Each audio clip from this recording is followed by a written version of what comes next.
Okay. चल, आज आपण आपल्या क्लासला सुरुवात करूया. आता काल आपण आवर्त सारणी घेतली होती, त्याच्यावर काही क्वेश्चन्स घ्यायचे म्हणलं होतं मी. पाहूयात ते काही क्वेश्चन्स पाहूया. ते अगोदर बघा, 17वा गण घेतला होता आपण. स्तंभ, 17वा गण.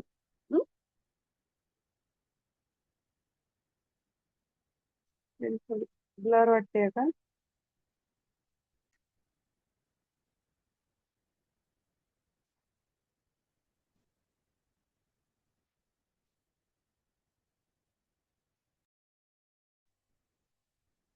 बर, 17वा गण घेतला होता. आता बघा संतोष सर, आता बघा 17वा गण घेतला होता. ह्या 17व्या गणाला हॅलोजन असं म्हणतात हं. हे लक्षात ठेवा. हॅलोजन काल घेतलं होतं, पण परत रिपीट करते, रात्री याच्यावरही क्वेश्चन येतात. आणि या गणामध्ये कधी कधी असं पण येऊ शकता, फ्लोरीन, क्लोरीन, ब्रोमीन, आयोडीन हे आणि ऍसिडिन, हे जे आहेत, हे सर्व जे आहेत ते तुम्हाला कोणत्या ग्रुपमध्ये येतात असाही क्वेश्चन येऊ शकतो. आणि कधी कधी 17व्या गणाला काय म्हणतात हा पण क्वेश्चन येऊ शकतो. तर हे एवढे 17व्या गणामध्ये आहे, म्हणजेच हॅलोजन मध्ये आहे. एवढं लक्षात ठेवा. चल, काही क्वेश्चन आन्सर घेऊया.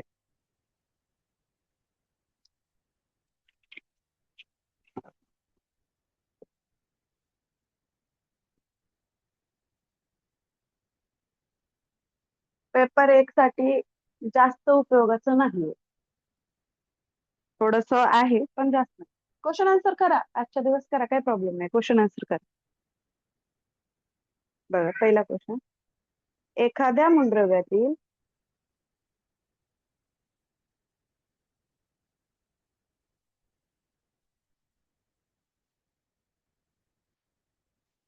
यम, आता इथं काय असं हे दिलं नाही, आपण हे शिकलो यम आणि यस. एखाद्या मूलद्रव्यातील ए एन झेड बघा, हा व झेड हा अनुक्रमे आहेत.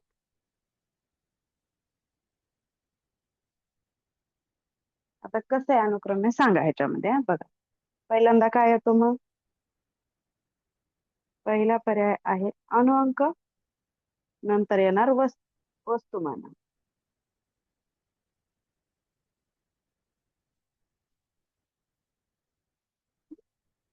दुसरा पर्याय आहे वस्तुमानांक,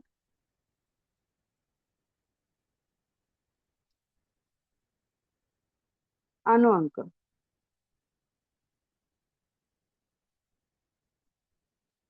तिसरा पर्याय आहे न्यूट्रॉन अंक, अणुअंक.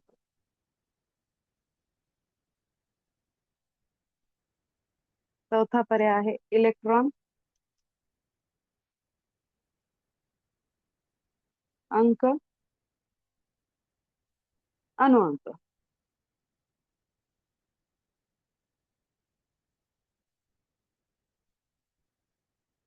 बघा विहो, नीट बघा, आधी काय येईल नीट बघा.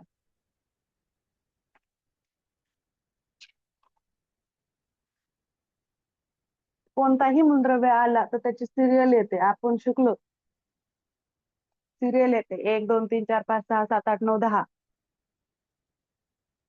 करू शकतायत, पेपर एक वाले ही करू शकतायत.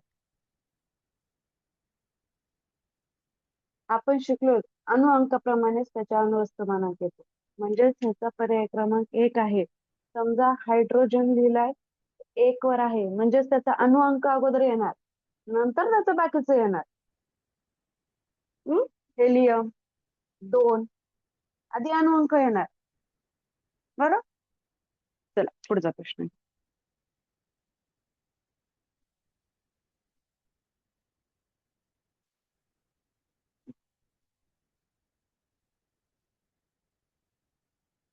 आता हे क्वेश्चन लक्षात ठेवा, जनरल आहे, लक्षात म्हणजे पाठ करा.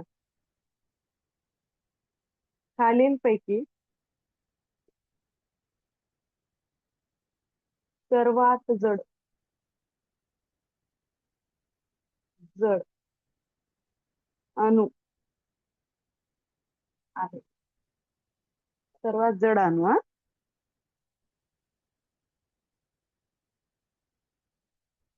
युरेनियम. त्याच्यानंतर क्रोमियम.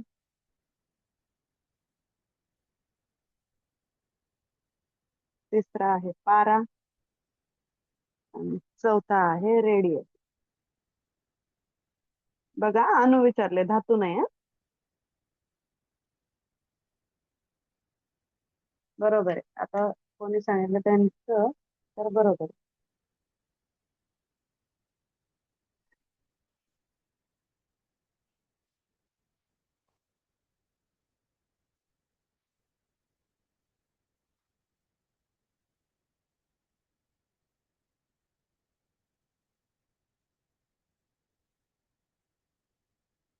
एकचं उत्तर एकच होतं.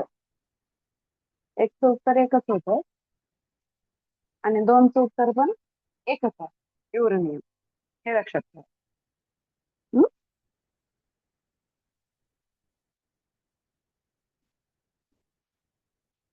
बघा तिसरा प्रश्न बघा.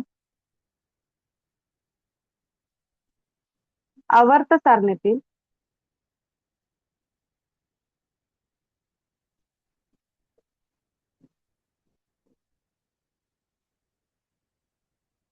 सर्वात हलका धातू. हलका धातू डॅश आहे. मॅग्नेशियम.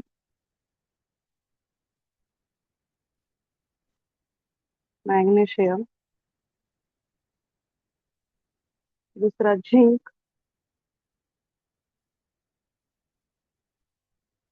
तिसरा लिथियम.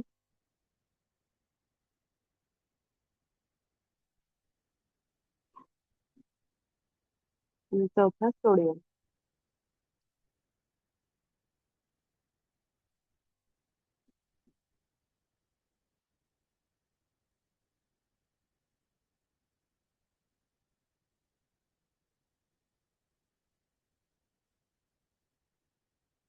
बरोबर संतोष सर. संतोषाचे उत्तर आले. सतीश सरचं पण उत्तर आले. लिथियम. लिथियम. ओके. एक मिनिट हा.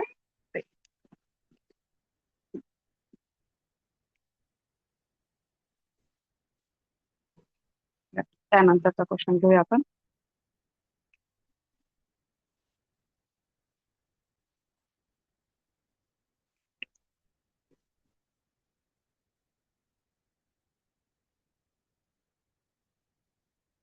हा बरोबर तेच मॅडम.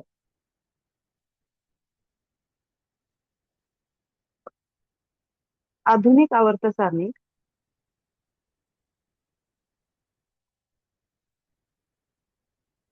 आवर्त सारणी डॅश यांनी तयार केली. बरं. पर्याय क्रमांक एक न्यूलँड. दुसरे आहेत डाल्टन.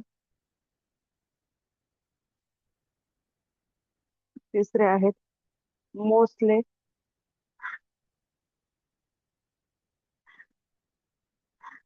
आणि चौथे आहेत मेंडेलिव.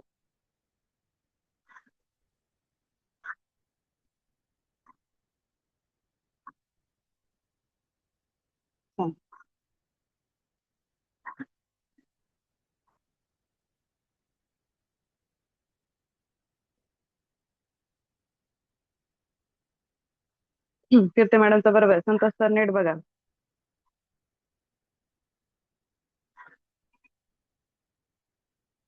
हे कन्फ्युजन क्वेश्चन आहे आणि खूपदा इथं मिस्टेक होते. खूपदा. झाले उत्तर द्यायचं सगळ्यांचे.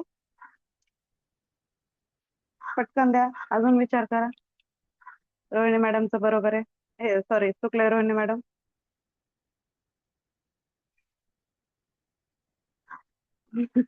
चुकते संतोष सर.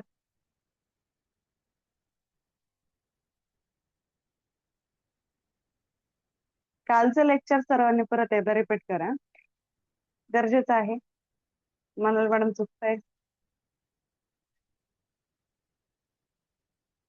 हा, रिअलमी बरोबर आहे. हे बघा, मेंडेलिव यांनी पहिल्यांदा आवर्त सारणी बनवली, पहिल्यांदा.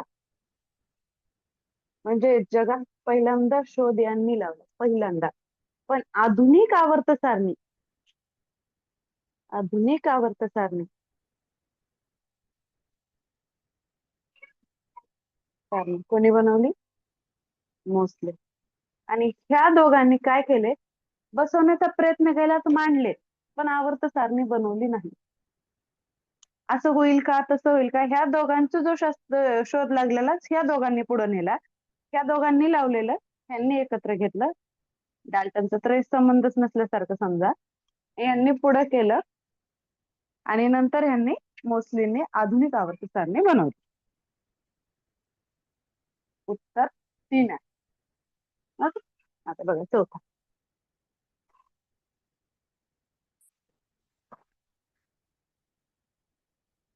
खालील पैकी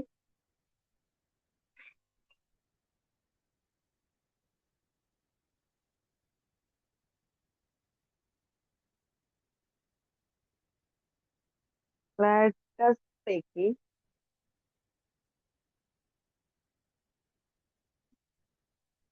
डोबेरायांचे डोबेरायांच्या ठीक आहे बरं का, ट्राय आलं म्हणजे घाबरू नका. ट्रायडाईस च्या नियमाचे पालन करत नाही. आता याच्यासाठी अणुअंक पाठ पाहिजे का?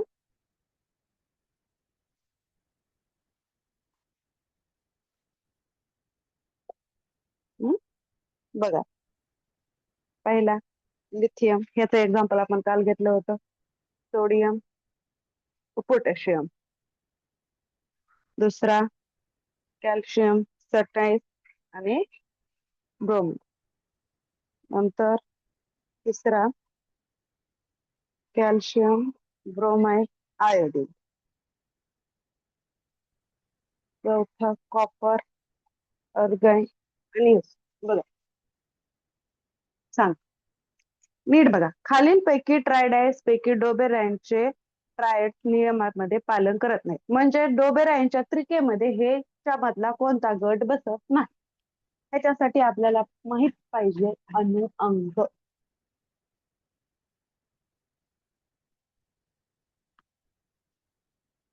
काय पाहिजे माहित आपल्याला?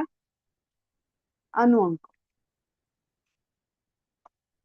काल आपण लिथियमचं घेतलं, म्हणजे एक सरासरी काढाय बसत नाहीत. नागसेन सर बसत नाहीत, पालन करत नाहीत. नाही ते हा पालन करतोय सरासरी, कारण काल आपण त्याच एक्झाम्पल घेतलंय. सरासरी मधल्या एवढी यायला पाहिजे, मधल्या एवढी. आता ह्याच तर आपण काल सरासरी काढली होती. आता एक्झाम्पल साठी तुम्हाला मी याची काढून देते, 2 नंबरला आहे म्हणून. आता बघा, ह्यांच्या अणुअंक आता मी सिरियल वाईज लिहिते. आता त्यांचे नाव आणि अणुअंक तुम्ही पाठ करा. 38, 56 असे आहेत. ओके. आता आपल्याला काय करायचंय? 20 आणि 56ची बेरीज करायची आणि त्याला भागायचं 2. त्याचे जे सरासरी येईल ती मधल्या अणुअंकाचं असायला पाहिजे. आता ह्याच बघूया. ह्याच 29, 47 आणि 79. तर ह्याची सरासरी काढा आणि ऑप्शन हेच आहे. ह्याची ही एवढी येत नाही का, तर 29 डिवायडेड प्लस 79 डिवायडेड बाय 2 किती येतंय? 54. म्हणजे हा नियमाचं पालन करत नाही. एवढं लक्षात ठेवा.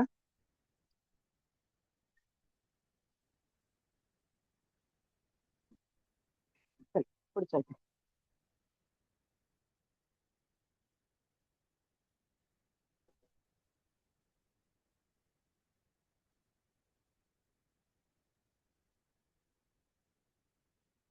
आधुनिक आवर्त सारणी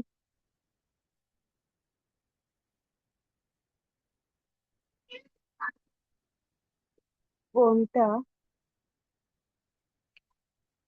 खंडामध्ये धातू नाहीत?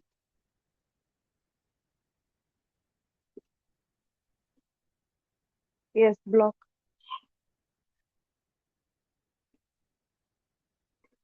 दुसरा आहे पी ब्लॉक,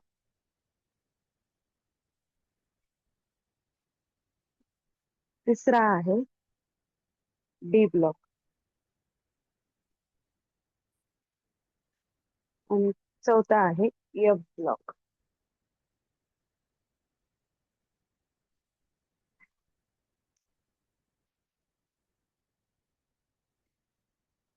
सांग.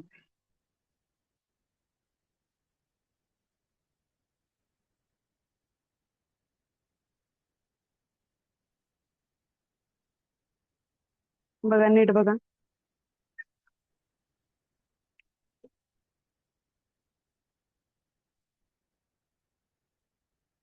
नीट बघा.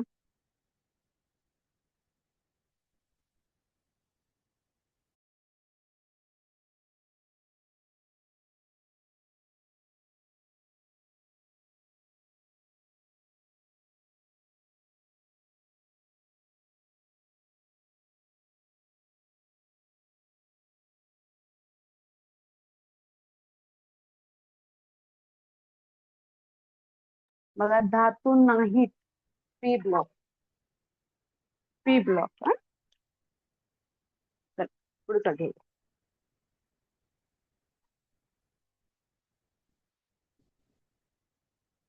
हॅलोजन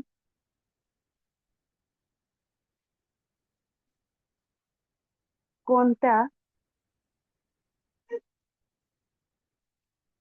गणाला म्हणतात?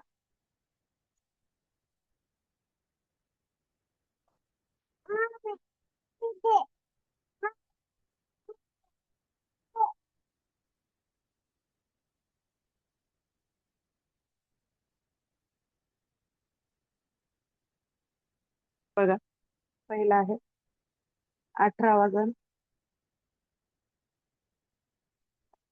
दुसरा आहे पहिला गण,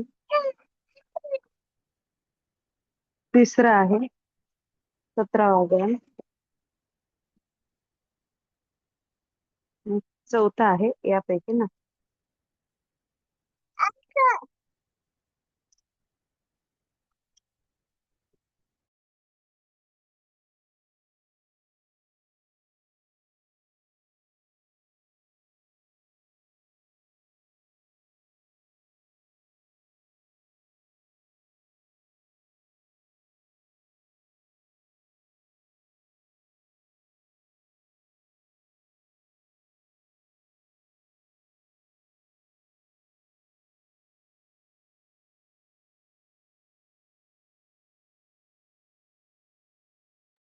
ऑप्शन सांगा त्याचा. आत्ता क्लास सुरू व्हायच्या 1 मिनिट अगोदर, म्हणजे सुरू झाल्या झाल्या मी घेतलं होतं. बरोबर किती मॅडम?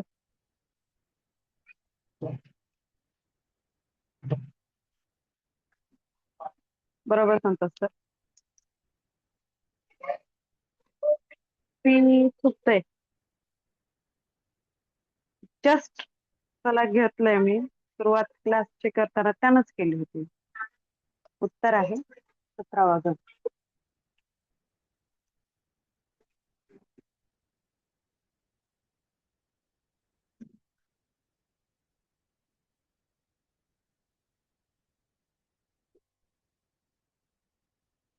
बघा 6वे आवर्तनाला काय म्हणतात?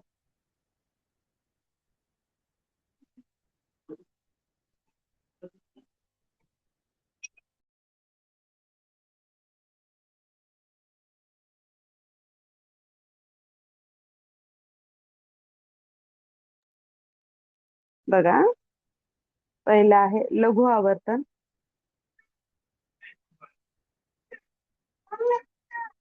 हम्म.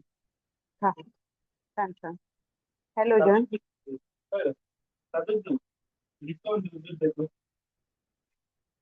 तिसरं प्रदीर्घ आवर्तन. आणि चौथा एक व दोन दोन. आले कीर्ती मॅडमचं उत्तर आले.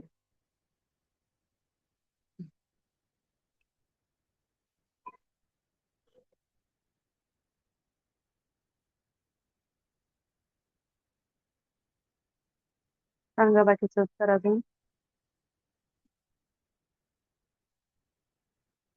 चुकतंय.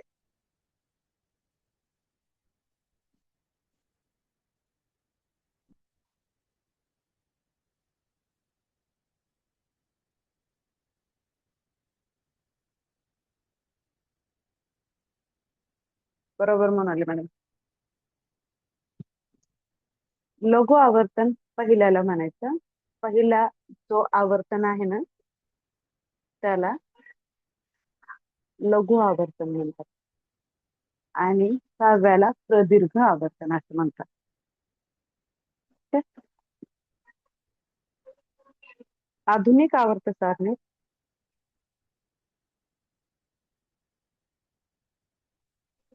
आवर्त सारणीमध्ये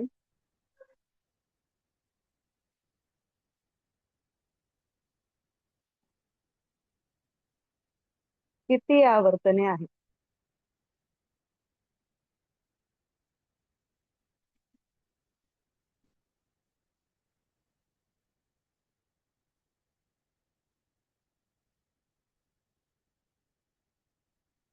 7,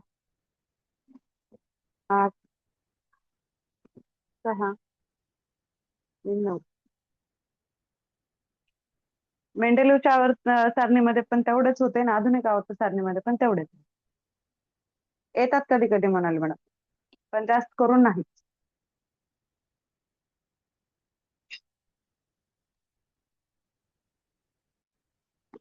प्रॉडक्ट वरती विचारू शकतात, पण हेच प्रश्न विचारतील असं नाही.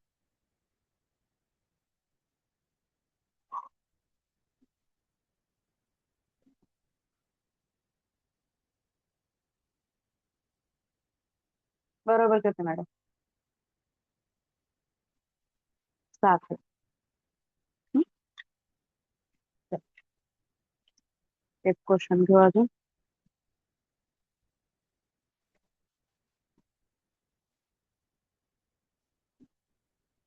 हाच बघा, 10 नंबर देते याला. गण म्हणजे स्तंभ.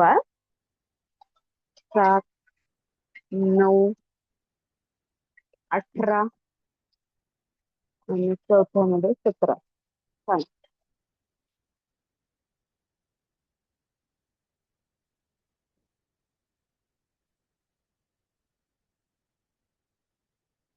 सांगा.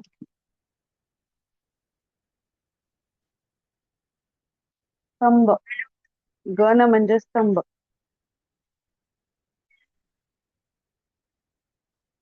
आवर्त सारणीमध्ये किती आहेत गण?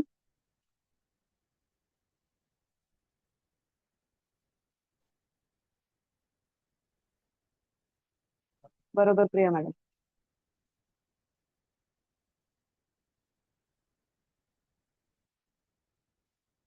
कंपल्सरी लक्षात ठेवा, आवर्त सारणी, आधुनिक आवर्त सारणीमध्ये आवर्तने 7 आणि गण 18 आहेत. 18. आणि आवर्त सारणी किती खंडामध्ये विभागलेले आहे सांगा बरं. आवर्त सारणी किती खंडांमध्ये विभागलेले आहे सांगा. आवर्त सारणी किती खंडांमध्ये विभागलेली आहे?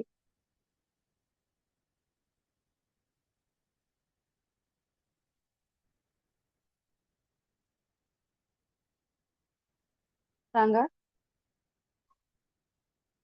आवर्त सारणी किती खंडांमध्ये विभागलेली आहे?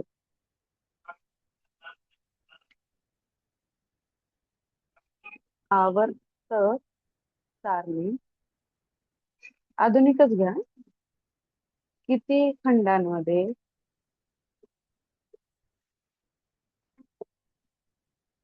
विभागलेली आहे?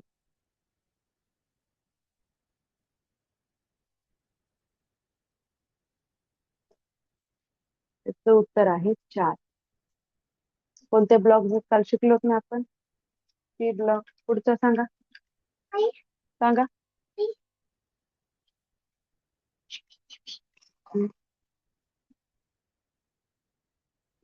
S block.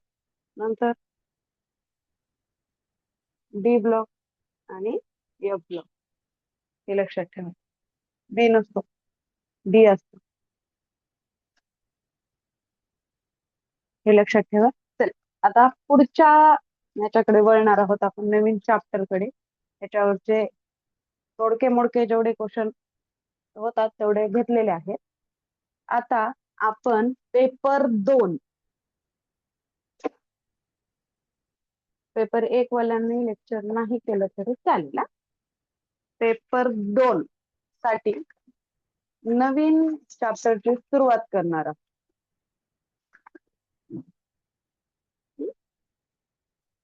इथं स्पष्ट लिहिलंय मी, बघा. पेपर 2 ज्यांचं सायन्स आणि मॅथ आहे. आता आपण जो नवीन चॅप्टर सुरू करणार आहे त्याचं नाव आहे रासायनिक अभिक्रिया.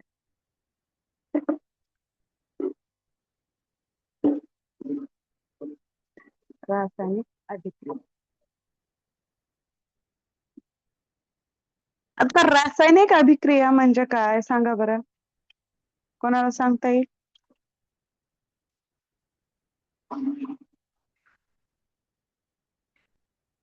तर रासायनिक अभिक्रिया म्हणजे 2 किंवा अधिक पदार्थापासून जेव्हा नवीन पदार्थ निर्माण होतो त्यामध्ये रासायनिक गुणधर्म बदलतात, त्यांना रासायनिक अभिक्रिया असे म्हणतात.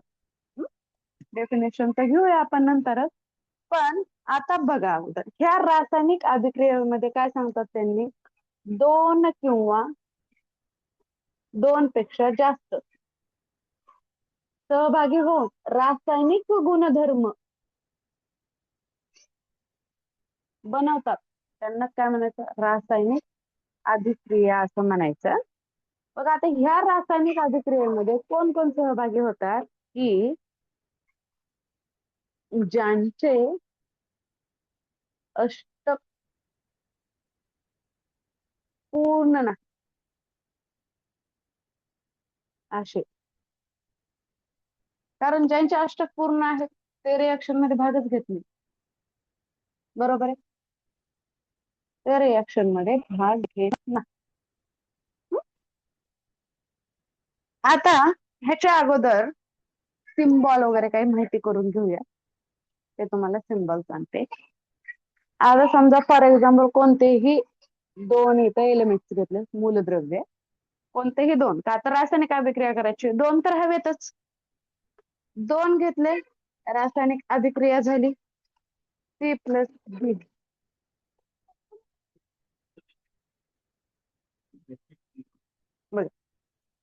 हे 2 एकत्र केले, हा प्रोडक्ट मिळाला.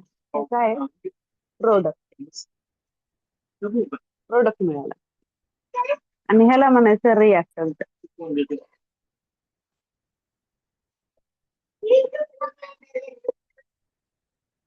अभिक्रियाकारक.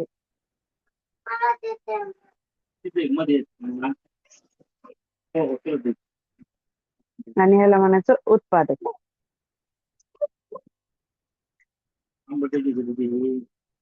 उत्पादक आहे. बघ आता अगोदर आपल्याला रिएक्शनचं तर कळालं. 2 रिएक्टंट घेतात, अभिक्रिया करणारे 2 जण घेतात, त्याच्यापासून एक तिसरं काहीतरी प्रोडक्ट बनते. आता अगोदर ह्या एरोला समजून घ्या. असे खूप वेगवेगळे एरो नाही, पेपर 1 च नाही. बघा, इन रिव्हर्सिबल रिएक्शन, हा इनरिव्हर्सिबल, हा एरो, हा एरो. आणि काही काही रिएक्शन मध्ये असे एरो असतात बघा, अशा arrow. ह्या arrowला रिव्हर्सिबल रिॲक्शन म्हणायचं.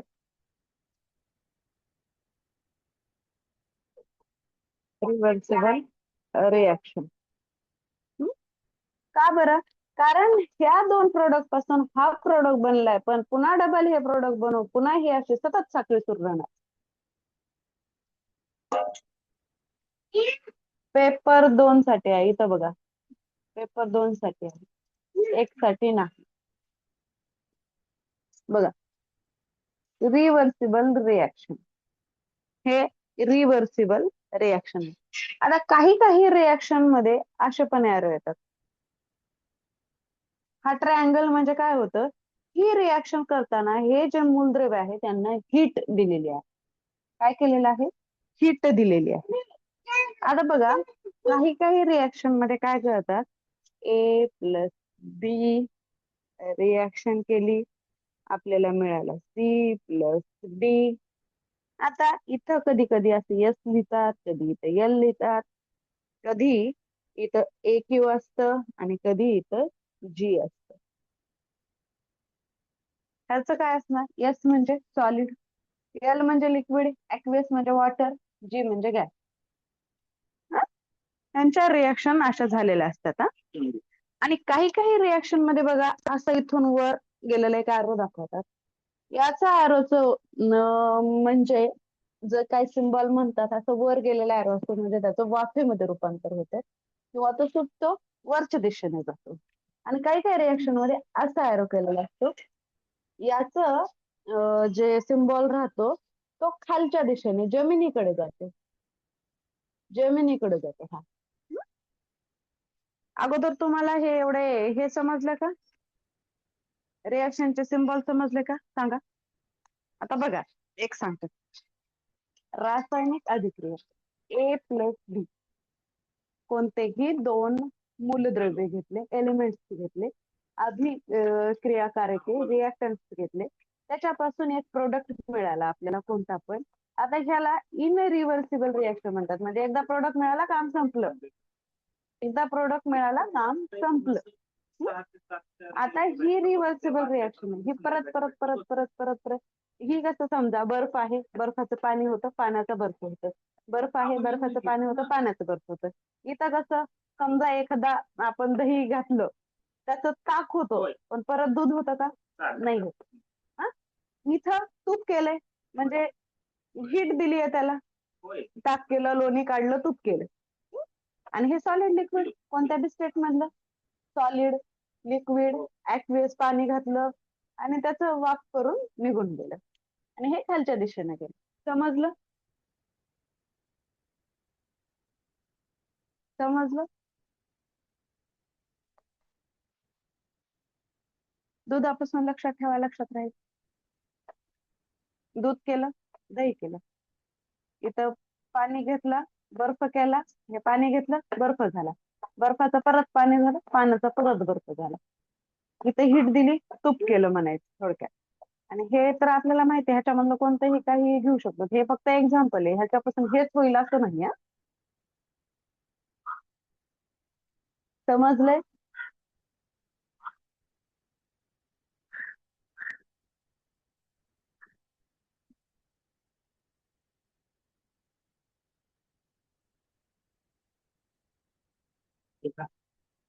समजलं का सांगा. परत परत पेपर 1 पेपर 2 विचार नका, इथं स्पष्ट लिहिलंय मी पेपर 2. सांगा, समजलंय का? समजल्याशिवाय पुढे जाता येत नाही बरं का. पटकन सांगा, कमेंट करा.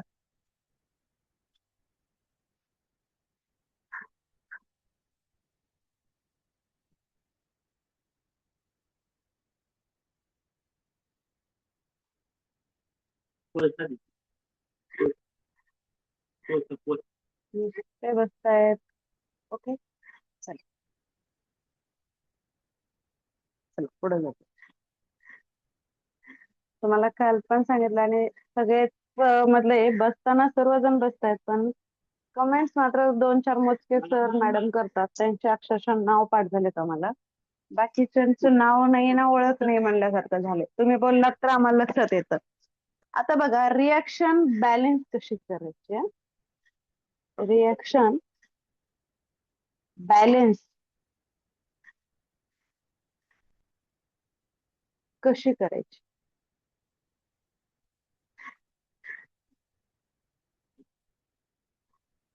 हा एक मोठा प्रश्न पडतो. रिॲक्शन बॅलन्स कशी करायची. पहिल्यांदा शाब्दिक घेऊ. मिथेन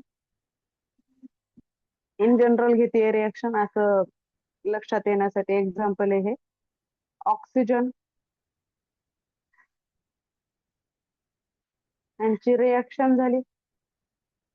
काय मिळेल मग आपल्याला या दोघं एकत्र केल्यावर. कार्बन डायऑक्साईड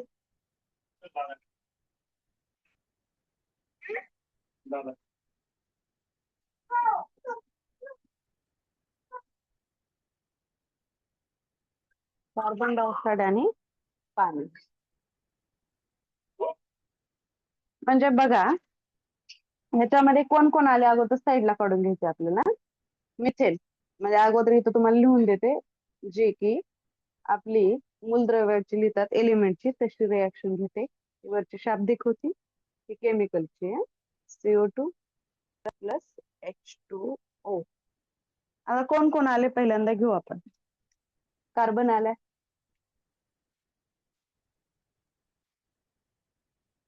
किती येत काय आपल्याला येतं नाही अगोदर. नंतर हायड्रोजन आलाय. त्याच्यानंतर ऑक्सिजन आलाय. आले कार्बन हायड्रोजन ऑक्सिजन हे तीन आले. Carbon hydrogen oxygen. इकडे जे असतात तिकडं तेच असतात ना. इकडं पण आहे कार्बन हायड्रोजन ऑक्सिजन. आता मला सांगा इथं डाव्या बाजूला आणि उजव्या बाजूला कार्बन किती दिसतात. एक एकच दिसतात की नाही. इकडे एक आहे इकडे एक आहे म्हणजे ही काय बॅलन्स रिॲक्शन. आता मला सांगा आता आपण बघू हायड्रोजन. इथे किती दिसतात हायड्रोजन 4 आणि इकडे किती हायड्रोजन दिसतात 2. बरोबर आहे. आता इकडं 4 आणि इकडं 2 बॅलन्स करायचं. बॅलन्स आपण मार्केटमध्ये काहीतरी एखादी वस्तू घ्यायला गेलो 1 किलो साखर तर आपल्याला बरोबर तेवढी ग्रॅम 1000 ग्रॅम होईपर्यंत आपण बघतो. बॅलन्स करतो तो. आपल्याला जरी वाटलं 2 दाणे शिल्लक पडावे पण दुकानदार काय करतो बॅलन्स करतो त्याला. अगदी तसं जिथं पण करायचंय. आता हे बॅलन्स नाहीये हायड्रोजन. बॅलन्स नाही इथं डायरेक्ट आपल्याला 4 लिहिता येणार नाही. मग याच्यासाठी काय करावं लागेल तर आपल्याला इथे 2 घ्यावा लागतो बॅलन्स करण्यासाठी. 2 टू ज 4. आता इथं झाले हायड्रोजन बॅलन्स. आता उरला प्रश्न ऑक्सिजनचा. ऑक्सिजन इथं 2 आहे. इथं तर 2 दाखवत आहेत आणि इथं 2 टू ज इथं पण 2 म्हणजे पूर्ण ऑक्सिजन किती झाले आपल्याकडे 4 झाले. 4 झाले की नाही. आता हे ऑक्सिजन 4 आहे. मग काय करावं लागेल सांगा. आता इकडं तर वाढवू शकत नाहीत. आता आपण इकडं वाढवण्यापेक्षा आपल्याला इथं 2 लिहावं लागेल. इथे 2 लिहावं. आता झाली ही रिॲक्शन बॅलन्स. आता बघा इकडे एक कार्बन आहे इकडे एक कार्बन. इकडे 4 हायड्रोजन आहे इकडे 4 हायड्रोजन आहे. इकडे 4 ऑक्सिजन आहे इकडे 4 ऑक्सिजन आहे. झाले बॅलन्स. झाली का.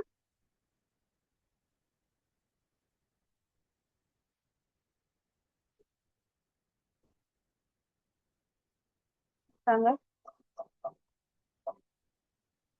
आता हे प्रोडक्ट कसे मिळाले काय मिळाले ही एक रिॲक्शन होती. हे प्रोडक्ट कसे मिळाले आपल्याला असं हे करत बसायचं नाहीत रिॲक्शन. आपल्याला डायरेक्ट त्यांनी रिॲक्शन देतात बॅलन्स करा म्हणतात किंवा आपल्याला बॅलन्स झाले रिॲक्शन देतात त्याच्यावर काहीतरी समीकरण सांगतात. रिॲक्शन त्यांनी देतात. आता रिॲक्शन शिकत बसण्याची वेळ नाहीये आपल्याकडे. सिलेबस भरपूर आहे तो कम्प्लीट करायचा आहे आपल्याला. हे समजलंय. डोक्याच्या वरून जाते.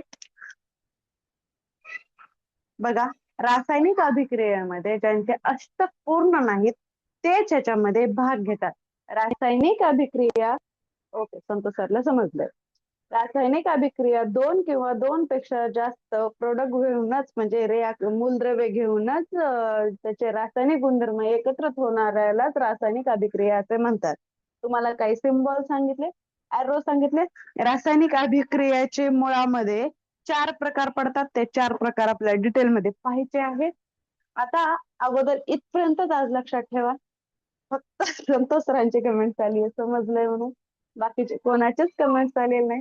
समजत नसेल तर परत रेकॉर्डिंग पहा. आज आपण इथं स्टॉप करूया. काही डाऊट असतील तर विचारा.